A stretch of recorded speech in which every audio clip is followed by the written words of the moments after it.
as kids leave for ABZ, I'd like to introduce our speaker, our guest speaker today. A lot of you guys know Luke. I got the privilege of meeting him last year, and I tell you, Lakeview Camp is a pretty amazing place. I've been to a couple other youth camps as I was pastoring in South Carolina, and big corporation, you know, they do these youth camps all over the United States, and I went to a couple of them, and I got to tell you, there's something pretty amazing about Lakeview. They have something that a lot of those others don't. So I'm really excited to have Luke come up and just share a little bit about what camp is like and what's going on there. And so please give him your attention and just welcome him to Oakley Christian Church, and if you'll please welcome Luke and Skike.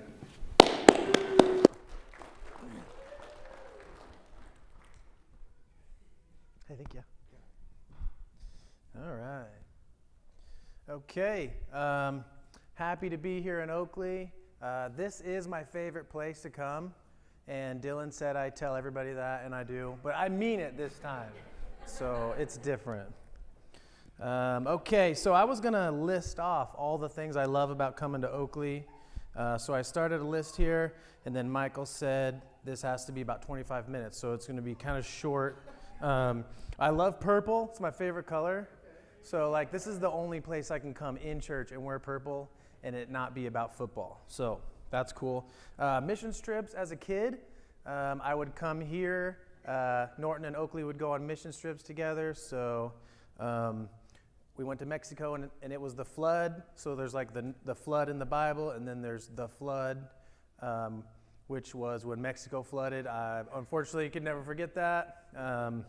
We went to San Diego one time, and Linda, I pretty much called her mom.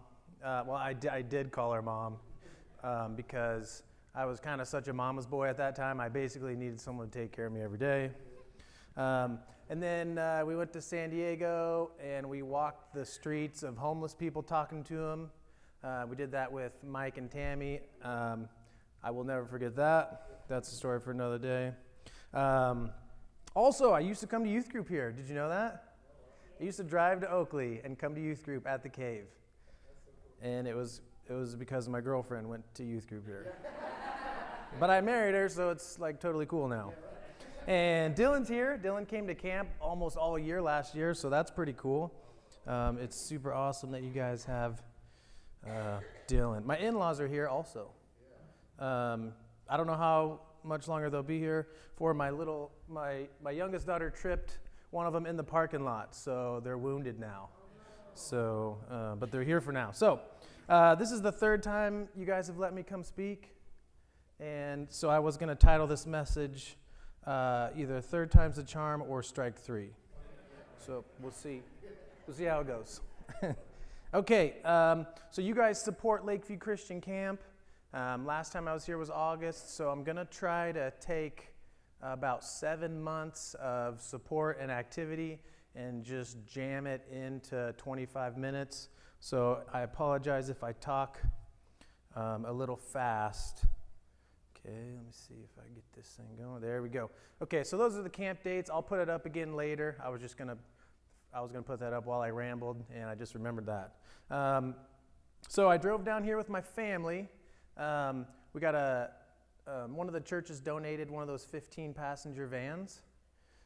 So me and my family pretty much go everywhere together, which is funny because when we were going on mission trips in these church vans, Jason would never let me sit by Holly. And now I can sit by her whenever I want to in the church van. So here's my family last time I was here. Mackenzie's on the left, Rebecca's down there in the middle, and Katie's on the right. And then I just had, my wife just had, I didn't have, another girl 5 months ago.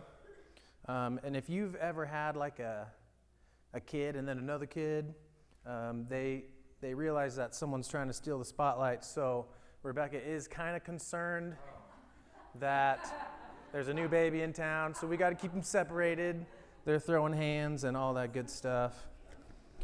So it's pretty wild. It's pretty wild life.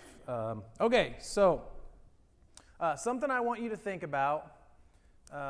When you think about camp, I want you to put your mind kind of in this mission or this mindset where your financial ideas, your project ideas, and maybe your dreams are not like from an adult, more or less, right?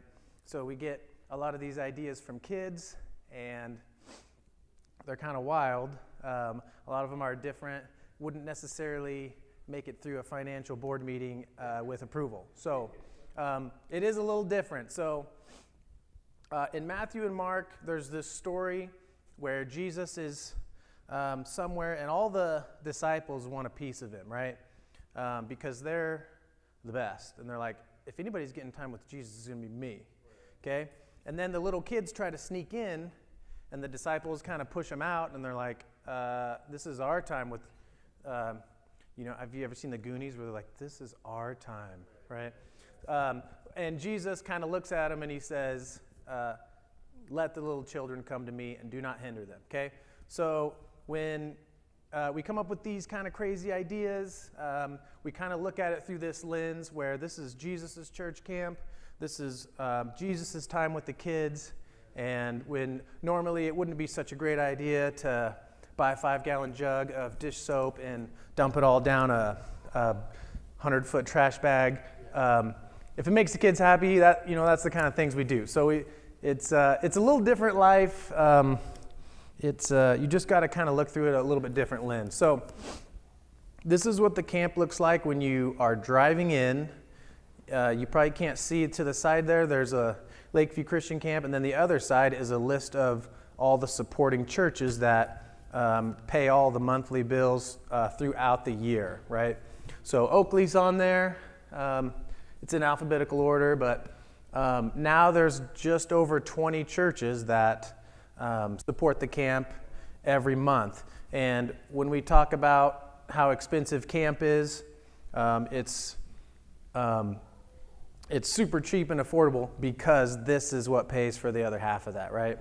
And I'll go over that in a little bit, but this is so when everybody shows in, they know, what's keeping this going. Okay, so I've been at camp for about 3 years. I came from Norton, and I was just going to show you like a picture of what camp looked like before I got there, and then 3 years later with all the upgrades. So this is like a before I got there picture. That's now that is before I got there, but I think that's from like the 60s. I don't know. Still looks the same, really. Yeah, not a lot has changed, Okay, so this is kind of that's more of a 60s photo. This is a couple months ago. This is looking kind of over the whole property. So I want to put this picture up because all of this is essentially what you support, what you keep going monthly for 12 months out of the year, honestly. So that's to-do lists for all of that. That's obviously a lot of grass to mow, a lot of buildings to take care of. So it's 24 acres and 20 buildings and 20 to-do lists and stuff like that. So, in the Bible where Jesus is like working on a Sunday and they come up to him and they're like, you can't be working on Sunday. And he says, well, my Father's always working and I too am also working. So the things that God and the things that Jesus are doing at this place, it's 365, right? There's stuff kind of going on 24/7. You wouldn't believe the amount of things going on. So that's how I can describe how busy things are. Okay, so camp also super beautiful place. This is a picture from like a rainy day, and this is a picture of like a night kind of thing, and then this is what it looks like today. It's just a little bit windy, but it's there. It's still there. You just can't see it. Okay. Some things we do that aren't camp. We have a lot of church groups that come down for their missions trip. They'll just drive over with a busload of kids, do some projects, and then we also have work days where groups of adults will come down and work for a day. And then we have some specific projects where a lot of contractors maybe come and donate their time. We've also had youth groups come out for a day and some Bible study groups. And then there's just people that, they want to serve, they want to give back, and they just want to put their skills to use. If you remember last time I was here, I talked about we were raising money to build a bathroom at the chapel. You remember I said Tony wants to go use the bathroom in the chapel, and you find him 2 hours later sleeping in his cabin because there's no bathroom there, so he goes back to his cabin, remembers that he didn't sleep last night, and decides to just hop in that sleeping bag. That is the construction photo, but it's all done, and there's now a functional bathroom right next to the chapel. The timing worked out just terribly. It was like February, I think, last February when we decided to do this. Not like this year. It wasn't warm out in February. It was like -10. And we had to dig down in the foundation, and it was rock. So it was beautiful. I'll never forget it. It was amazing.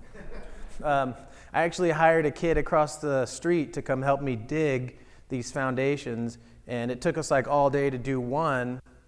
And then he's like, I guess I'll come back tomorrow. And then I had a guy drive by who was going to put in the septic tank, and he brought a backhoe, and he was like, no, I'm not coming back tomorrow. So the backhoe guy dug it for us, and it was great. So, okay, another thing we did, there was 3 cabin roofs that we needed to work on the ceiling, but the roof leaked a little bit.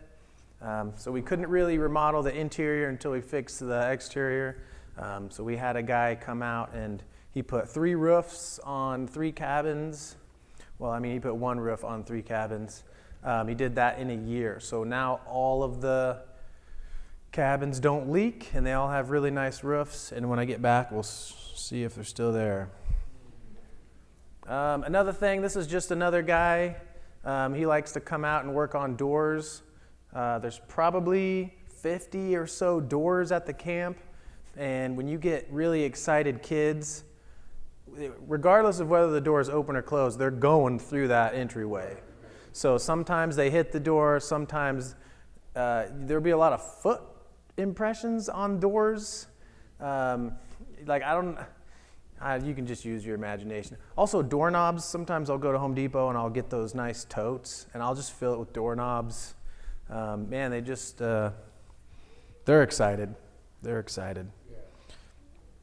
Here's another guy. He comes out every week, and he just mows continuously and weed eats because when it's warm, the grass just grows. So always a never-ending list of things to do. I've actually been compiling my to-do lists before, and I run out of time. I don't even finish putting it all on a paper. So it definitely keeps me busy. But I chalk that up to God has a lot of things he wants to do, so it's just always advancing.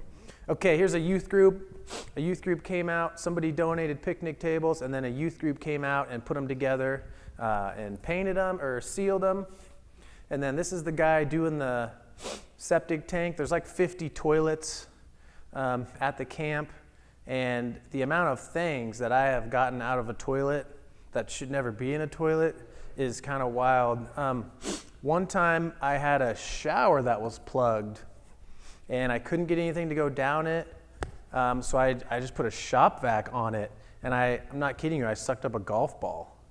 So we do a lot of septic work on septic tanks. Actually, one time I got a colored pencil out of a sink too. Like I put some Drano in there and it bubbled up and the pencil floated out. So if you guys need a place to put your pencils, you didn't even know you could put them in the sink. So our septic tanks, this guy, I got a bid. Septic systems are quite expensive.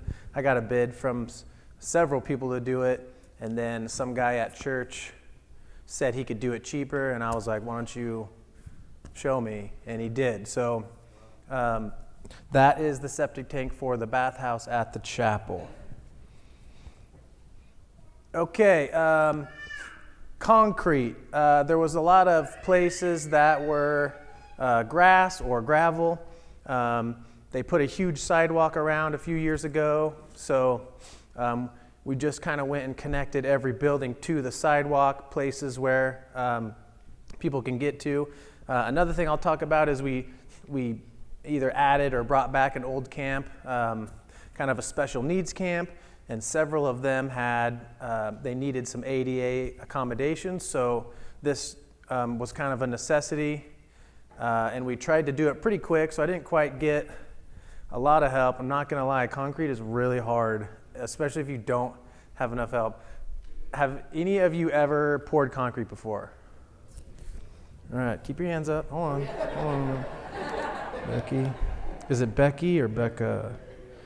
Got it. Yeah, I see how quick you guys put your hands down, but I'm going to watch the video, whatever it is. I'm going to be calling you guys. So, yeah, always more to do. Every time we're going to add something, it's also going to have a sidewalk to it. Lots of sidewalk. Okay, so let's talk about camp last year and kind of what we're looking for camp this year. Our theme this year is alive, and it's going to be out of Ephesians. And as far as I know, I think Doug has came up with the theme for like the last 27 years. So I don't know what kind of programs he's got, but he's been coming up with themes for a while, and the kids seem to love it. So there's one of the themes. Okay, so I put together kind of a one-day camp in a couple slides. That way you kind of get the gist of what goes on a day in the life of a camper. So in the morning, we'll start out, we kind of do some traditions. We do a flag raising, say the flag salute, read your Bible pledge. Everybody meets there, and then they go eat breakfast. And then after breakfast, they all meet in the chapel first thing in the morning, and they'll do what they call the morning show. And when I go around and ask kids what their favorite part of camp is, like 99.9% of them say the morning show. And it's this super crazy thing with these games you've never heard of, sometimes messy, not really sure how it even came about, but the kids absolutely love it. So in this picture, someone taped a bucket to a helmet, and they're either throwing a ball to try to make it in this bucket, and yeah, apparently it's hard to do. And then they wrap them in bubble wrap, and they shoot a Twinkie at them with a slingshot. And they volunteer for this stuff, okay? I can assure you they volunteer to eat a Twinkie out of a slingshot. And sometimes they put hot sauce in the Twinkie. It's crazy, and they love it. So, like I said, this is where the disciples would probably be like, let's not be doing that. And Jesus is like, come on, bring the Twinkies out. We're doing this. Right? So you just gotta, I don't even know how they come up with this stuff. But the kids love it. So camp's not always rowdy.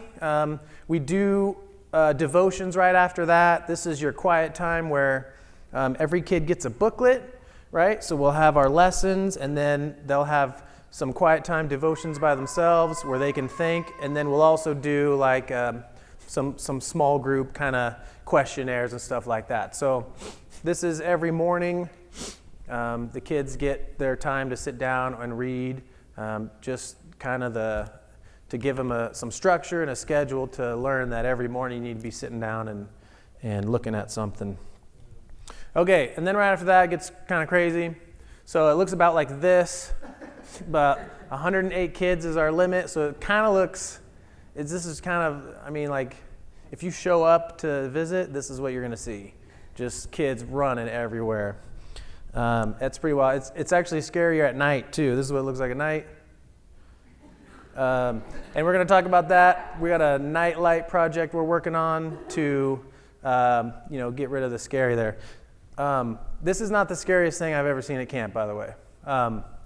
One time doing that concrete work, I thought I was going to die, and I needed a Dr. Pepper. And I went in the kitchen, and there was a leftover 12-pack of Dr. Pepper from one of the events. I don't know which one it was. And I reached in there, and what I pulled out was not a Dr. Pepper. Look at that. The Diet Coke. That could have killed me. So, that's the only Dr. Pepper lovers will understand that. Okay, this is the number one game that kids like to play. If you've ever seen wood before and you got a hammer and a nail, you could make the number one game anywhere you live. It's just an octagon of boards, and you throw any ball you want in there, and they will flock to it like if you're at those hatcheries where they throw handfuls of food out into the water and the fish like boil. This is exactly like when you throw a ball in there, they jump in and they start swinging. So they love this game. They play it all the time. This is the slowest and the hottest game we play. It's waiting at the climbing wall and the zip line. We do have I don't even know, it's tall. We do have a zip line and climbing wall. The kids enjoy it. This year we're going to put some games and some more shade there so it's not as hot. So there's the climbing wall. You get up to the top and you zip line over it. This used to worry me that this was kind of dangerous. But since it's this tall and that long, it's in Kansas classified as an amusement ride. So I got to have a carnival amusement ride inspector come out and go over this thing, and it's quite expensive. And every time he leaves, I'm always like, you are 100% sure this is not going to fall over or fall apart or any of that? And he's like, 100%, absolutely not. So he'll get on the zip line, and he'll grab the cable and he'll zip down it to make sure it's not like fraying with his hands. I mean, and when he gets to the end, he's like, yeah, you're good. And I've asked him, like, how big of a kid can go on this thing? And he said the cable is like an actual bridge cable, so like 20,000 pounds. So we can even put multiple kids on it. Maybe that'd even be fun. No, I'm just too far. I'm kidding. But it is ironically pretty safe. So we do some actual dangerous stuff. Again, this is one of the things that the adults were like, I don't know if we should be throwing axes or shooting arrows. But the kids love it, and if you get good supervisors, you can pretty much do anything. So they honestly have a great time with that. We play basketball court there. I think the Plainville kids dunked it so much it broke down last year, so we blame that on the Plainville kids. But we'll have that fixed next year. Fishing is actually like a 3-year thing going. The Oakley kids and the Phillipsburg kids have caught the most fish. Okay, so I'm keeping score. I don't know if anybody else is keeping score. So just so you guys know, you're either tied for first or second. So that's you're doing great. Endless amounts of games. Honestly, I've never even seen most of these before. I don't know what they're called, but just games everywhere. I'm sure you can imagine if you had 100 kids out and they're like over at your house and you're like, entertain these kids for 5 days. You gotta get some games. So lots of games. They have a great time. It's kind of messy to have like 108 kids, honestly. So we do some crafting for the little kids, and if you can imagine like 2 kids at your table doing finger painting, if you had like 100 of them, it's what you think it is. Carpet ball is another game I think they brought from Cedar Bluff camp, where it's just yeah, it's just a wooden rectangle with some carpet in it and someone's old pool balls, and they shoot them back and forth. They love it. They don't always stay on the table, though. You can hear a carpet ball, or you can hear a pool ball bouncing on the concrete all the way across camp. Slingshots, ironically, the girls are always better than the boys at slingshot. It's just a fact. Whatever that means, I don't know. Okay, the sand pit, always very popular. Kids love playing in the sand pit. And then trap shooting, I think, is actually Jason's favorite game.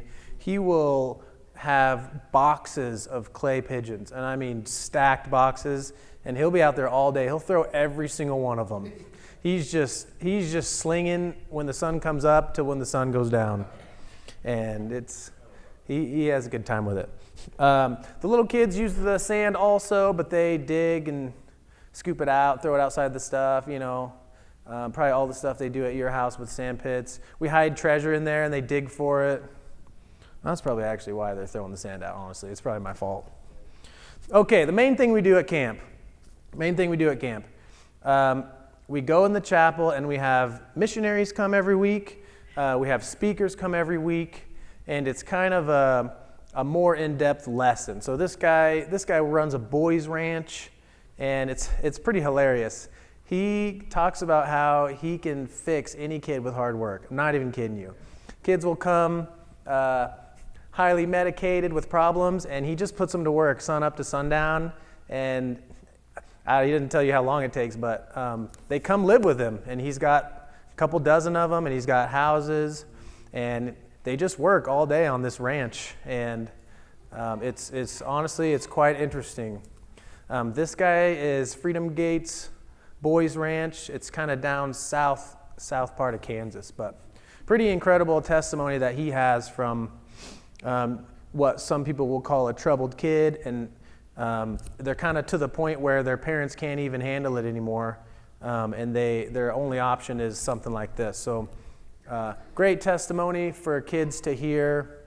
And then we also have speakers that talk about different things. You probably know Matt Miles, maybe. He's coming to camp this year to talk about, he was here a couple years ago talking about creation and stuff, Matt Miles, that guy, or the dinosaur stuff maybe, whichever one it is. So he'll be at camp this year talking to kids about that stuff. But if I have a picture of everything, in between every picture would be a picture of the chapel, because they kind of go games, chapel, whether it's singing or games in the chapel or a message in the chapel.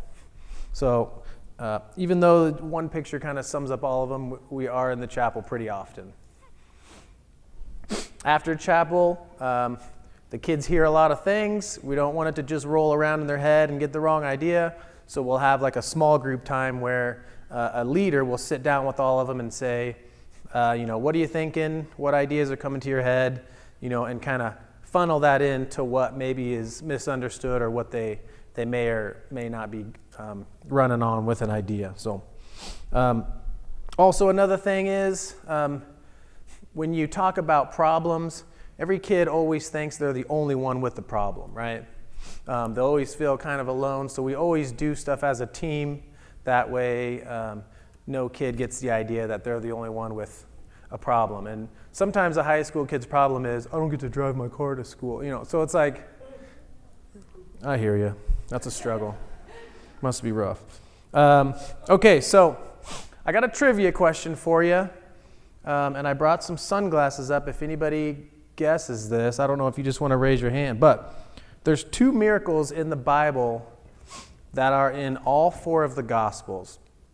One of them is the resurrection. Does anybody want to guess what the other miracle is that's in all 4 books? Any guesses? For a nice pair of shades. What'd you say? What? I don't think that's in all of them. And I could be wrong. You can fact check me later. I've been wrong many times. Ask my wife. Feeding the 5,000. How'd you know that? Sorry about that. Okay, so when Jesus feeds the 5,000 and a little boy comes up, you probably remember the story. The disciples are freaking out because there's too many people. I mean, come on, like Jesus isn't a miracle worker. And then some kid comes up with not enough fish, right? And the disciples bring the little kid to Jesus, and they say, this is all we got. Some kids, 5 fish, and they say it's obviously not going to be enough, right? So this kid tries to help, and the adults say, it's not going to be enough, but it's all we got. And then Jesus says, why don't you sit down? I'm going to use what the kid has, and it's going to be enough, right? So that's in there. Every single one talks about that.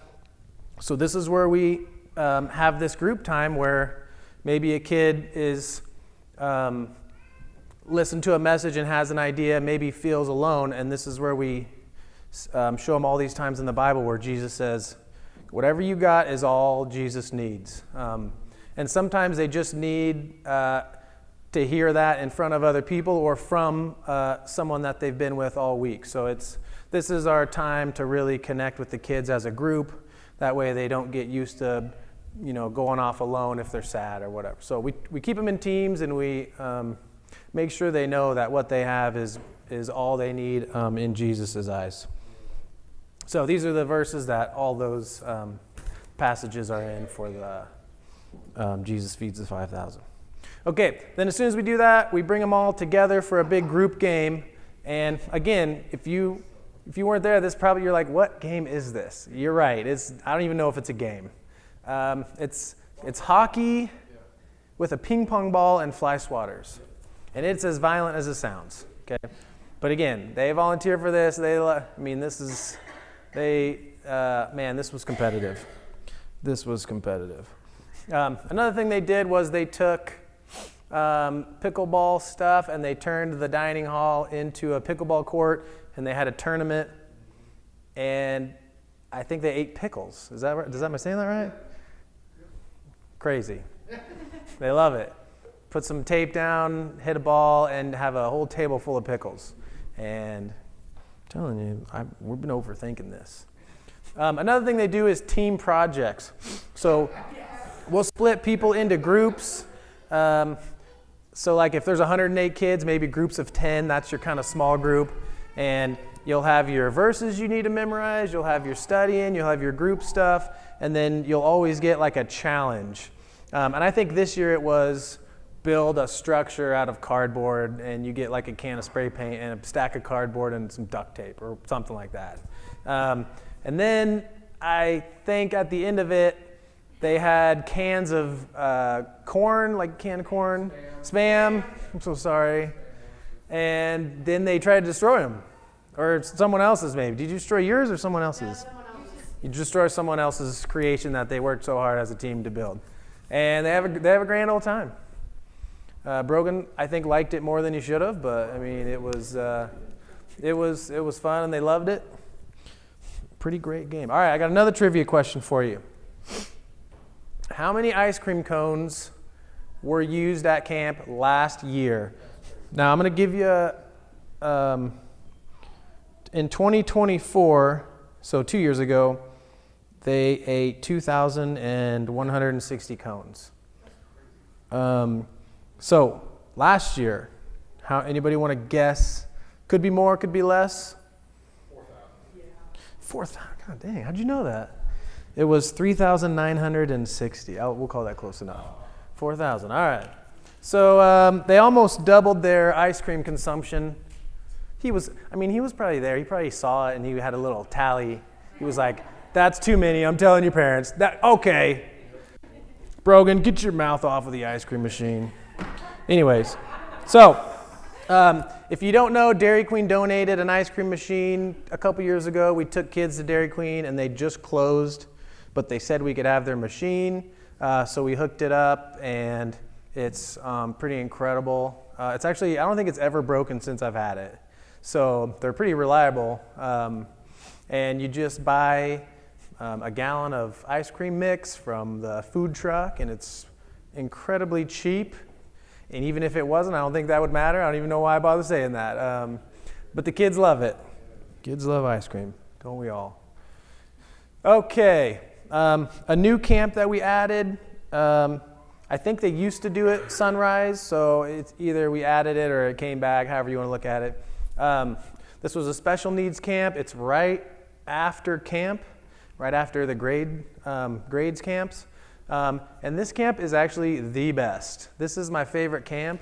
High school kids, you kind of have an expectation where they're like, yeah, that game was all right. It was okay. But Sunrise Camp, like I've had some games that like, oh, I forgot to get balloons. And then they would just take the buckets of water and dump it. I mean, they are the happiest people I've ever met. So they kind of picked their own food. Obviously, they picked macaroni and chicken strips. And we just had a whole day, sun up to sundown, where they swam pretty much through balloons all day. They could sing songs in the chapel for hours. We had to cut them off and go do games. So they loved it. It was honestly, it was pretty great. So if you ever want to volunteer for that, that camp made me happy. Okay, another thing we are doing or brought back. This is Wilderness Camp. I think it used to be called Boondockers. It's just some type of survival camp. It's about half boys, half girls. They get on teams, and it's a really relaxed schedule. So it's not as probably half the amount of activities as the regular camp. So they make their own food. We used to do the Dean Taste Test. That didn't even make it 1 year. Now they eat their own foods. And then we did some survival stuff in the pool. It was pretty good. So this is what it looks like during the day at Wilderness Camp. If you want to see what it looks like at night, they just turn the lights on in their tents, and they pretty much stay up all night inside their tents. They have a pretty grand old time with it. Okay, so at the end of a day of camp, we do a night game. They'll come in here and get instructions for a staff hunt or some type of game at night. I just put this in there because it's funny to see that they look blue from up front. And then after the night game, we have another kind of serious time where there's a camp testimony, maybe some camp songs.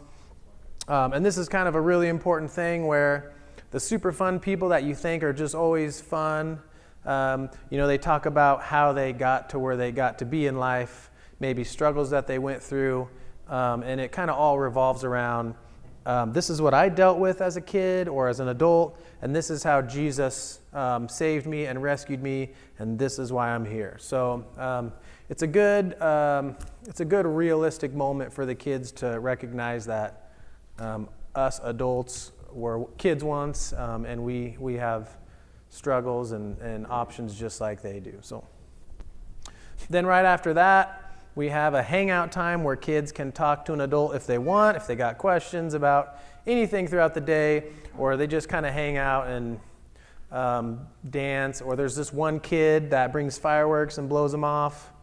Just kidding, that's Jason. Jason likes to shoot fireworks. He's got some connection with a fireworks stand or something where he just has like unlimited fireworks. And man, the kids get pretty excited. Okay, let me give you some real quick numbers. In 2023, there was 419 kids at camp. In 2024, there was 464 kids at camp. And last year, there was 545 kids at camp. So kind of exponentially growing. And as a kid, you can pay $250 for a week of camp. But since kids in Oakley come from your church pays half of that for them. So not only are you a supporting church throughout the year, you also are a supporting church during camp so that kids can go to camp, right? And that really does make a big difference.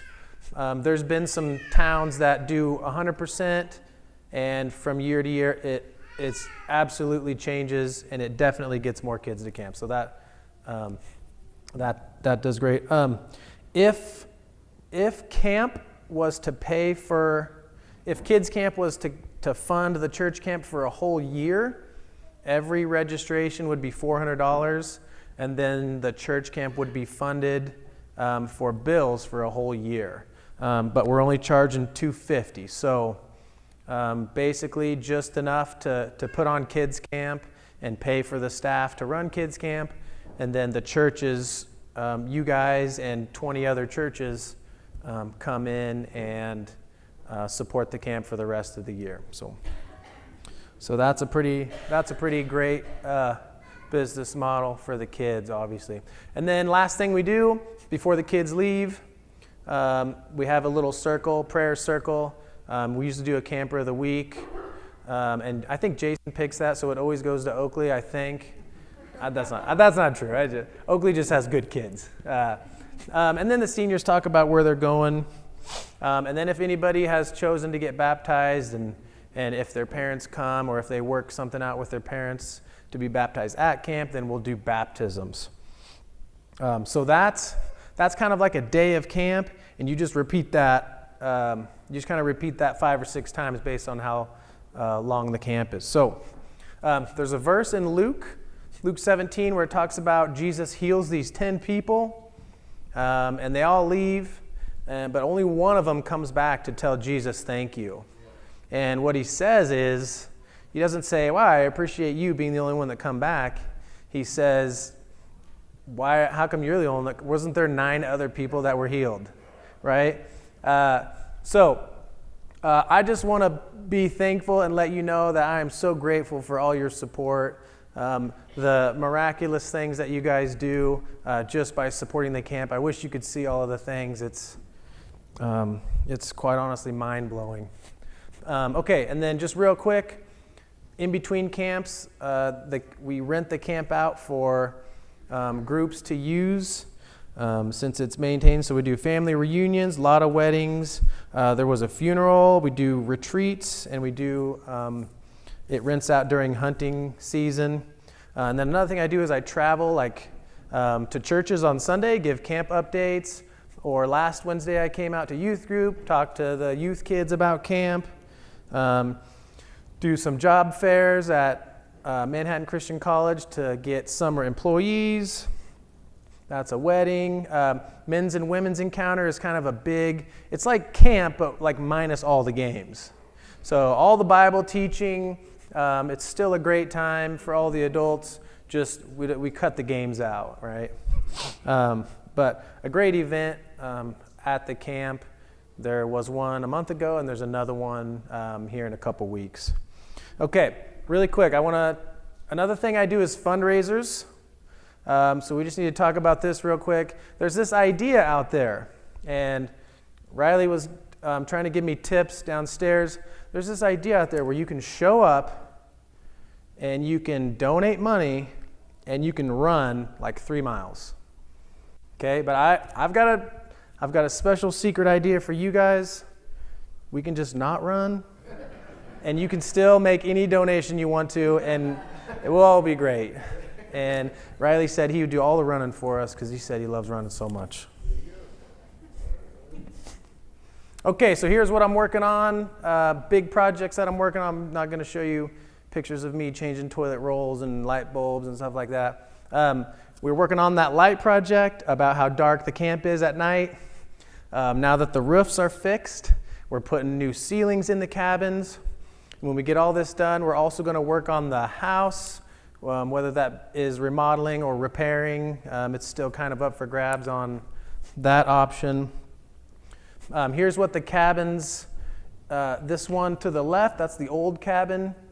You can almost hear the squeaky bunks when you're getting in them. And then on the right side is what they're all going to look like now with kind of a new ceiling, painted walls. The bunks are kind of screwed to the walls. That way the kids don't move them so they can jump on them. And then there's ladders in between them so kids can get up on them. So in that fundraiser to do all that stuff, we've raised $190,000, or I should say you guys have raised $190,000 out of $284,000. So making great progress with that. It's definitely quite ahead of me. And then last thing, I'll put the camp photos up there of the camp dates, and then also on a table back there I put some little flyers with camp dates and some theme stickers and some mints. And then I was going to ask if you would pray with me real quick before I go. Heavenly Father, I thank you so much for always being at work with your children and always looking after your children. Lord, I thank you so much for all the blessings that you have in store for them. And I thank you so much for the camp, that the kids have a place to go and just a special place where they can connect with you, Jesus, and learn about you with their peers and all their other friends. And I thank you so much for all your support, and I thank you so much for this church, Lord. And I pray that you bless them for all of their work. I thank you so much, Lord, and we ask these things in Jesus' name. Oh, also, I did make a new friend today. Glenn said he was going to come help me a lot, so we're buddies now. That is so awesome, Luke. Thanks for the report. Why don't you please stand, and we'll close out with a song here. I think it's so cool. Over 500 kids at camp for a summer. That just blows my mind, and it just shows the good work that's being done in Northwest Kansas.